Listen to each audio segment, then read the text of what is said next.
hello लोगोफोर बड' जब info YouTube चेनेलाव नोंथांमोनखौ गासैखौबो बरायबाय आसा खालामो नोंथांमोना गासैबो मोजाङैनो दङ बे समाव मोजां खबर सफैदों लोगोफोर बेनो जाबाय एग्जाम नटिस फैबाय थार्ड सेमनि दा गोबां नेगासिनो दंमोन थार्ड सेमनि स्टुडेन्ट्सफोरा बेनो जाबाय अफिशियेल नटिफिकेशन बड'लेण्ड इउनिभार्सिटिनिफ्राय फैबाय नोंथांमोननि एग्जामाबो अनलाइन जासिगोन जायफोरा इउजिआव फरायगासिनो दङ एबा कर्स लागासिनो दङ आन्डार बिइउ दा बे एग्जामा जागोन 16 जुलाइनिफ्राय जागोन अनलाइन आरो मा बेचनि जागोन दायो जेबो होथ'वाखै नाथाय नोंथांमोना नायग्रोनो हासिगोन अफिशियेल नटिफिकेशन दा बेनिखायनो जों थांसै फैदो अफिशियेल वेबसाइटआव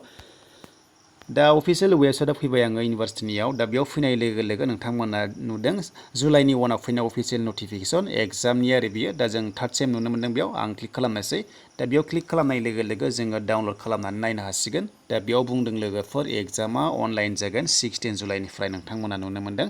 दा अनलाइन मड एग्जाम जागोन लोगोफोर नाथाय अपेन टेक्स्ट बुक जागोन ना जाया गाइडलाइन्स फैगोन होनना बुंदों दा माला फैयो थाबैनो होगोन फैयोब्ला दा बेयाव एग्जाम शिड्युल लोगोसे गाइडलाइन्स फैगोन आरो दा एग्जाम शिड्युल होनाय लोगो लोगो बबे बेचना जागोन एरिया रेगुलार बबे जाग्रोगोन नोंथांमोना मोनगोन बेखौ उनावहाय बेनिखायनो भिडिअखौ नोंथांमोना नायबाय थादो आरो लोगोसे माखासे गाइडलाइन्स होगोन एसअपिनिफ्राय फैनाय नोंथांमोना फल' खालामथारनांगोन अब्लासो नोंथांमोना एग्जामाव जिरायनो हागोन दा बेनोसै लोगोफोर बड'लेण्ड इउनिभार्सिटियाबो एग्जामखौ अनलाइन खालामसिगोन दा आं सिगाङाव बुंदोंमोन लोगोफोर जे एग्जामा अनलाइन जानो हागौ होननानै दा फाइनालि अनलाइन एग्जाम जामारसिगोन दानि जिथु प्रेजेन्ट सिटुवेसना गाज्रि नालाय दा बेखायनो अनलाइन एग्जामा जासिगोन 16 जुलाइनिफ्राय थार्ड सेमनिया जायफोरा बिइउनि आन्दाराव फरायगासिनो दङ आरो लोगोसे थाबैनो होगोन अफिशियेल नटिफिकेशन एग्जाम शिड्युल जेब्ला होगोन आं नोंथांमोननो भिडिअ खालामगोन दा लोगोफोर लाइक खालामदो शेयार खालामदो हानायसेबां शेयार खालाम जाहाथे बयबो रेडि जानानै थानो हायो आरो लोगोसे गोदानै फैदोंबा चेनेलाव साबस्क्राइब खालामनानै लादो दा बेनिफ्राय भेक्सिन दा लोगोफोर भेक्सिन लानांगोन नामा दा जोङो नैबे 30 जोङो नैबे मोनसे नुदोंना 30 जुनाव फैनाय अफिशियेल नटिस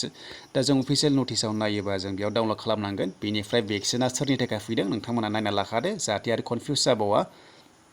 दा जोङो डाउनलड खालामनोसै फै दा जोङो डाउनलड खालामनाय लोगो लोगो नै लोगोफोर बेनो जाबाय नै नोंथांमोना नुनो मोनदों दा बे भेक्सिनाव नोंथांमोना जायफोर माने क्लास लागोन ना नोंथांमोना जेब्ला क्लास लागोन अब्ला नोंथांमोना भेक्सिनखौ लानांगोन आरो जायफोरा क्लास लागोन बेनिफ्राय लोगोफोर जायफोरा हस्टेलाव थायो नोंथांमोना भेक्सिनखौ लानांगोन नाथाय अनलाइन एग्जाम लिरग्राफ्रा भेक्सिनखौ लाथारनांगौ नङा दा बेनो जाबाय लोगोफोर नोंथांमोना जाहाथे कनफिउस जानांला थ' लोगोफोर बेयावनो दोनथ'बाय भिडिअखौ आरो लोगोसे नोंथांमोना चेनेलाव गोदान फैदोंबा साबस्क्राइब खालामनानै लानो दाबाव बेबायदि आपडेटखौ मोनबाय थानो